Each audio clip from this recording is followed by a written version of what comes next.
Hey guys, I think I'm live. Hope so. I am sitting exactly right by my router and it's telling me that I have a poor, weak wireless connection. So here we are once again with bad internet, bad router, bad router. My connection is weak.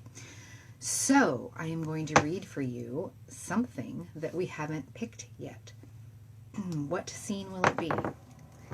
I have never done Ariel's voice in my head. I'm looking at my phone on Facebook since I've got the live on my tablet here, and I'm going to see what you guys have picked out for me on my page. So that should be interesting, huh? Let's see. Lots of choices. Seems like most everybody wants to see something from the Sunken Realm. That could be fun. If you're on and you can see me and hear me, let me know. Leave something little, just say here or something like that in the comments so that I know you're here. I don't want to start until I know people are with me. It's 9:01. I said I was going to start at 9, so I want to wait till people are with me. The options are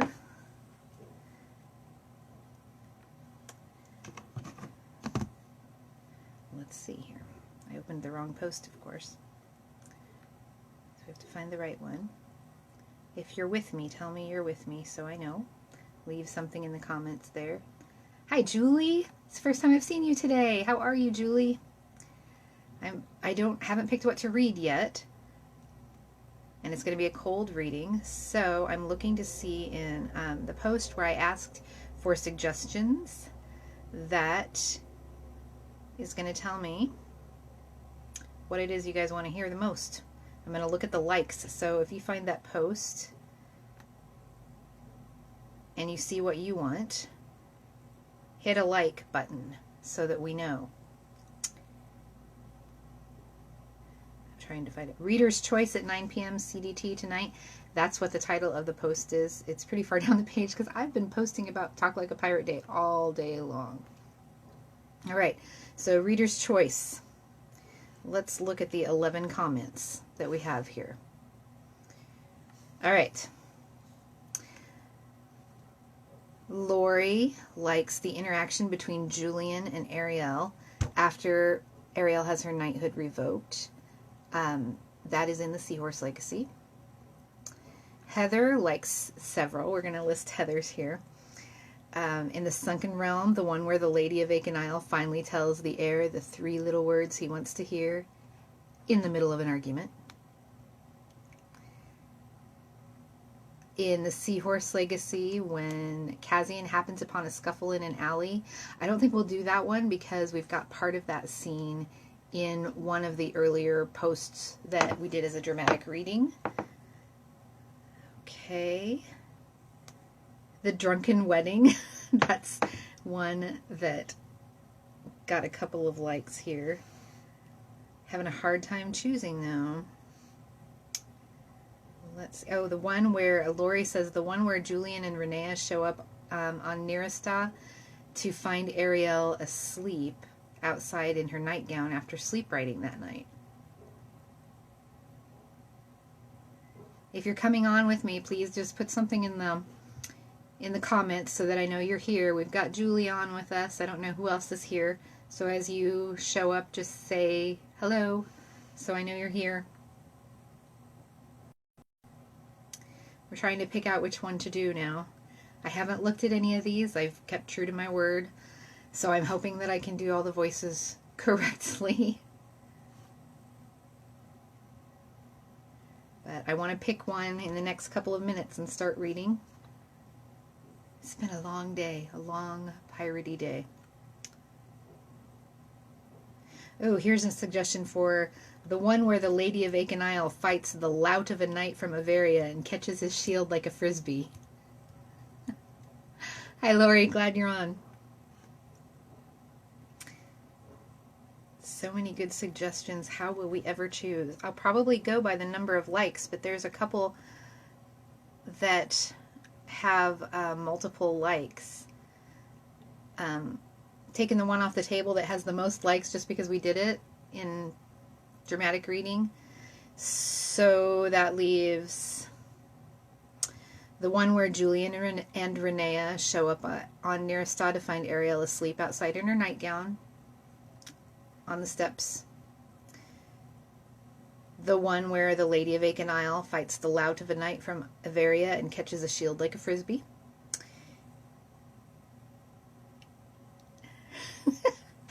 Heather's voting. All right. So that's in the lead right now. That's okay, Julie. We're glad you're here now. Do you have a favorite scene, Julie, that you would like to have me read tonight? So far, it looks like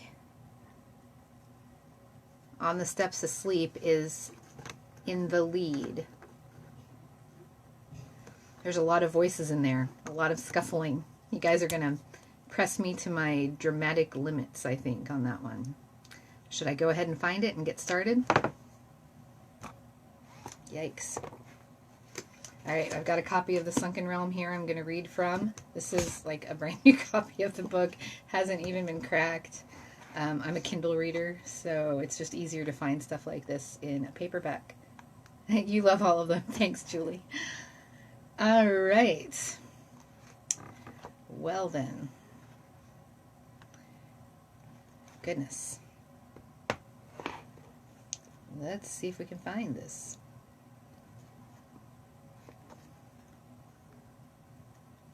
I know it's before there.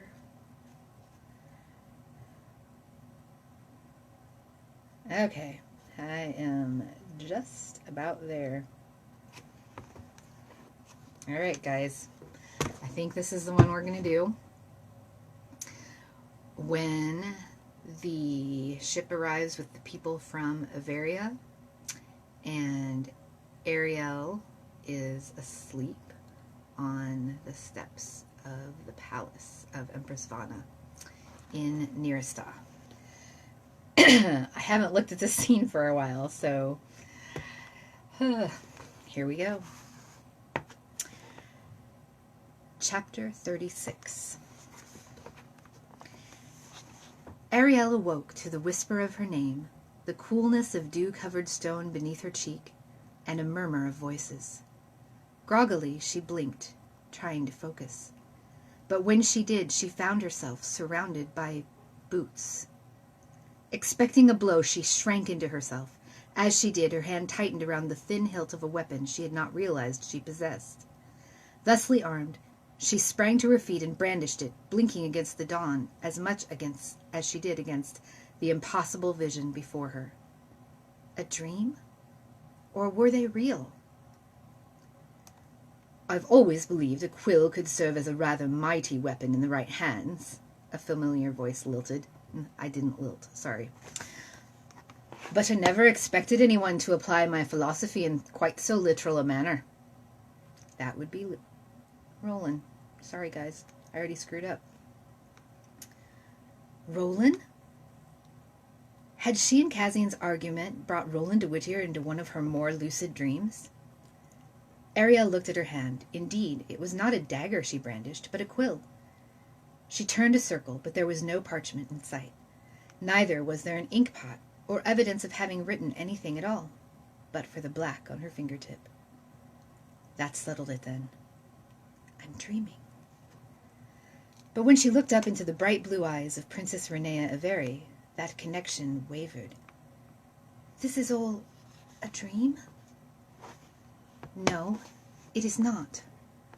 Wearing an expression of uncomfortable concern, Princess Renea Avery stepped forward. She placed her hands on Ariel's shoulders, bare but for the thin straps of her night shift. "We thought you were on Achenail with Cassian. What are you doing in Nirista? And sleeping outside the Empress's palace in..." Renea's voice dropped to a whisper.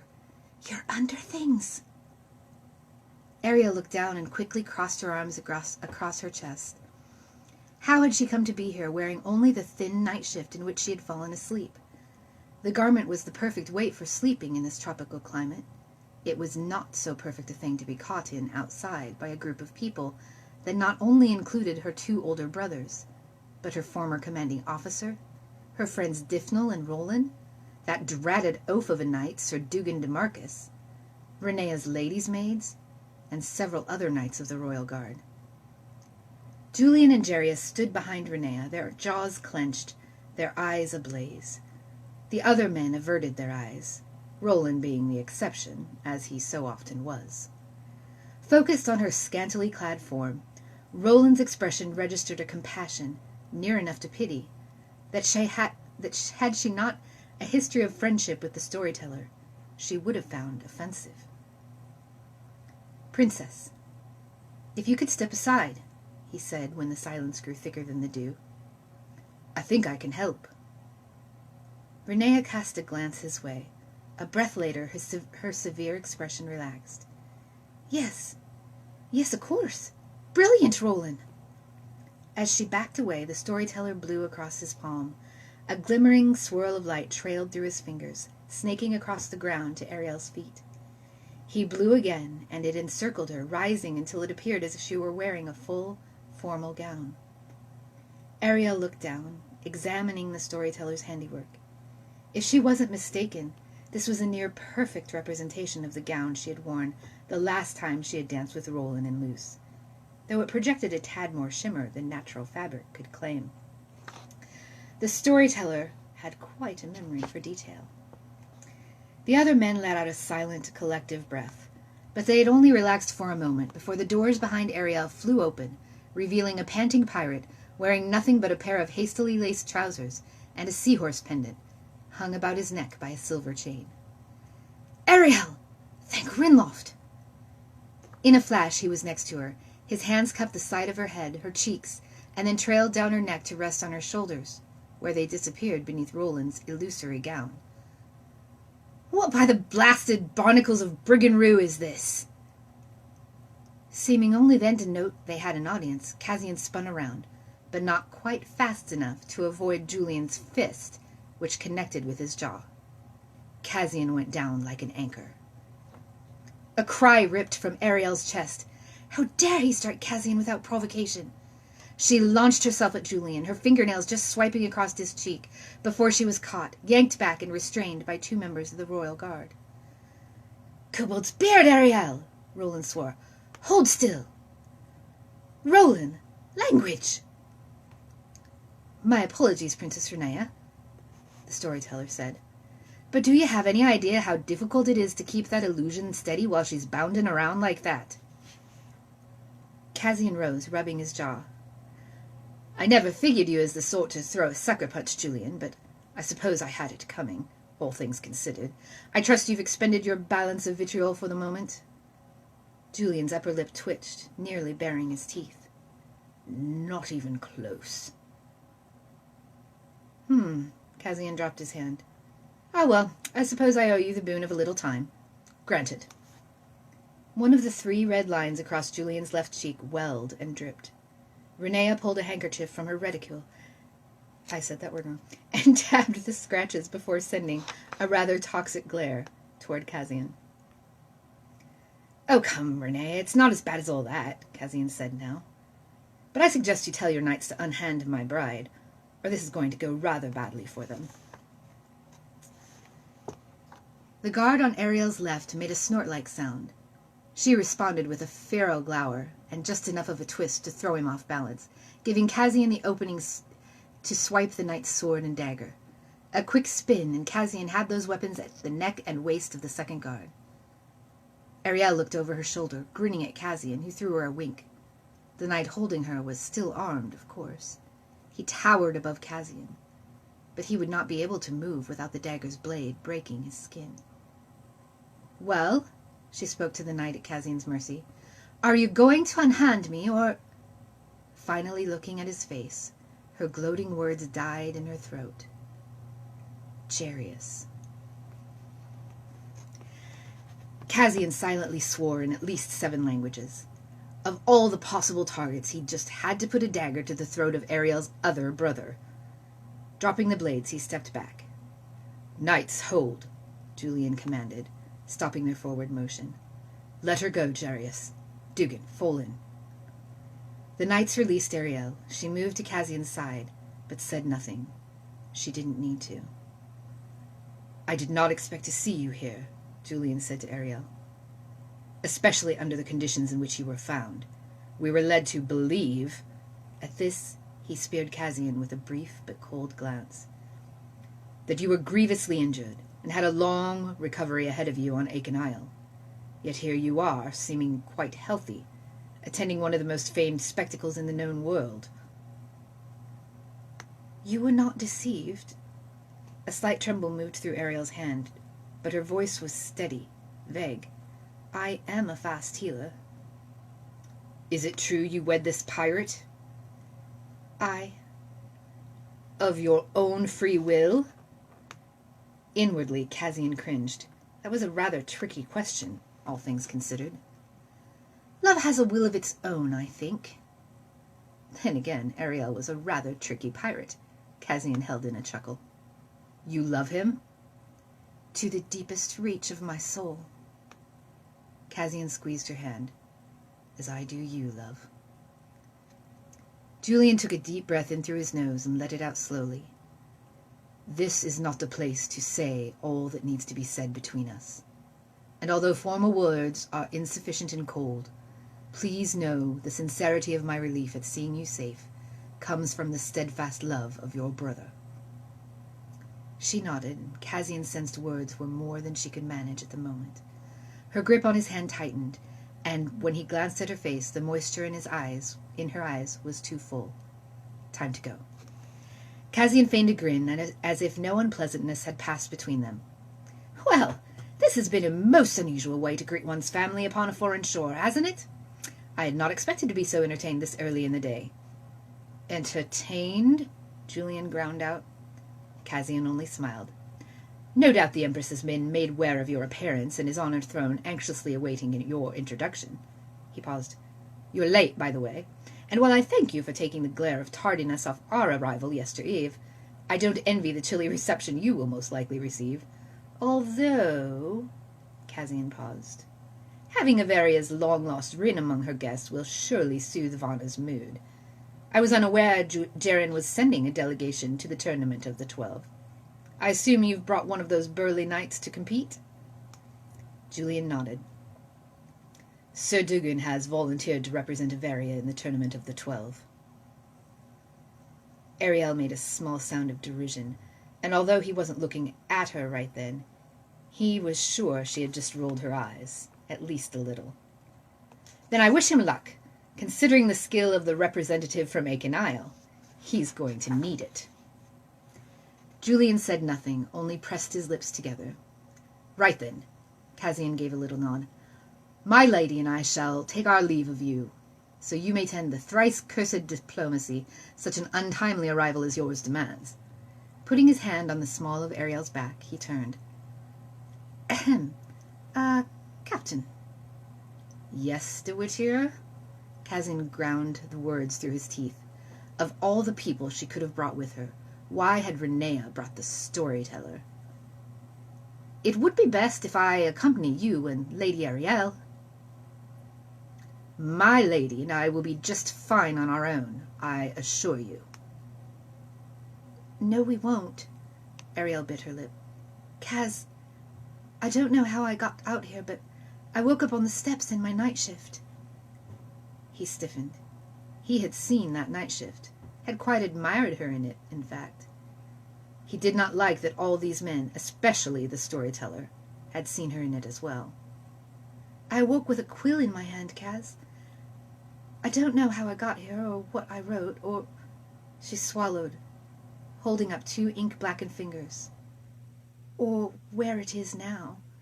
The gown is an illusion. Roland was kind enough to use his gifts on my behalf." Blast! He had already failed her on so many fronts today, and dawn was not an hour past. "I'm sorry," he whispered. "Come, storyteller. It would seem you are more useful than I have previously given you credit." And that is the end of the scene. I didn't do a fantastic job with that, but it was a cold reading, so mercy please. All right, guys. So that is it. That is all I have for you today for International Talk Like a Pirate Day 2016. I hope you've enjoyed all the different posts throughout the day, the words from Kazian's pet phrases, and all those things. It was so fun to have the Kazian and Ariel cover models come aboard with me today to help give life to those characters and those dramatic readings that I adapted from the books. And I hope you've enjoyed hearing from so many characters today through all the different readings and all the different information that I've pretty much just dumped on you all day long. And thank you, Heather. That was great.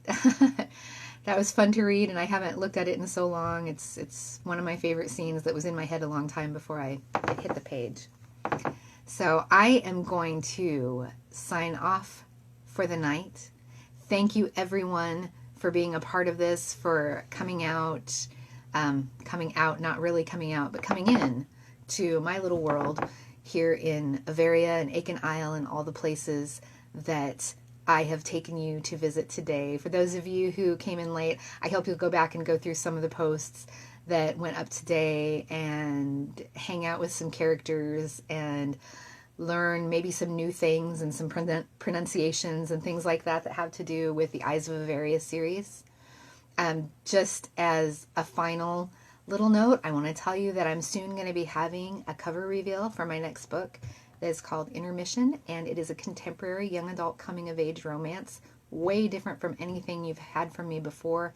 The voice and tone of it is so different, and I hope you all love it. It will be releasing November 15th, and there will soon, some of the names I've seen on here are actually going to be part of my stage crew for that going forward. So I will be getting in contact with you soon to get you an advanced reader copy of Intermission. In the meantime, you can be thinking about the news that I plan to spend November, NaNoWriMo month, trying to get a first draft done of a novella featuring Roland de Whittier. So let's go forward, hoping that actually happens, since I'm a pantser and that can't always be known ahead of time. Thank you, everyone, for joining me today, and for everyone who is watching this later on a replay. I'm glad you came along for this voyage. Happy International Talk Like a Pirate Day. Arr. Good day, mates.